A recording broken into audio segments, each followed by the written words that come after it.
ஒரு நாள் ஒரு நரி காட்டுல பசியோட இருந்துச்சு. காட்டுல ஏதாவது மிருகம் இருந்தா அடிச்சு சாப்பிடலான்னு எல்லா இடத்துலயும் தேடி பார்த்துச்சு. எவ்வளவு தேடியும் வேட்டையாடி சாப்பிடுறதுக்கு எந்த மிருகமும் கிடைக்கல நரிக்கு. கொஞ்ச நேரத்துக்கு அப்புறமா ஒரு கழுத நரியோட கண்ணில் பட்டுச்சு. அத வேட்டையாடி சாப்பிடலாம்னு நினைச்சப்போ அந்த கழுத நரிய பார்த்துச்சு.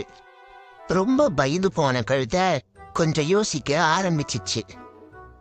அப்பதான் அதனோட பலமே அதோட பின்னங்கால்கள்னு தனக்கு ஞாபகம் வந்துச்சு.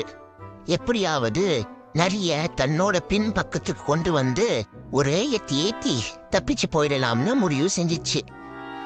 உடனே நரி கிட்ட, எனக்கு ரொம்ப பயமா இருக்கு, நீங்க எப்படினாலும் என்ன அடிச்சுதான் சாப்பிட போறீங்க, அதுக்கு முன்னாடி எனக்கு ஒரு உதவி செய்யுங்கன்னு சொல்லிச்சு. உடனே என்ன உதவின்னு கேட்டுச்சு நரி. அதுக்கு கழுத சொல்லிச்சு, நேத்து தான் குரங்கு ஜோசியர் கிட்ட நான் எவ்வளவு நாள் உயிர் வாழ்வேன்னு கேட்டேன். அதுக்கு அந்த குரங்கு ஜோசியர், உன்னோட ஆயுள் ரகை உன்னோட வாழ் வரைக்கும் நீண்டு இருக்கு, அதனால நீ 50 வருஷம் வாழ்வன்னு சொல்லிச்சு.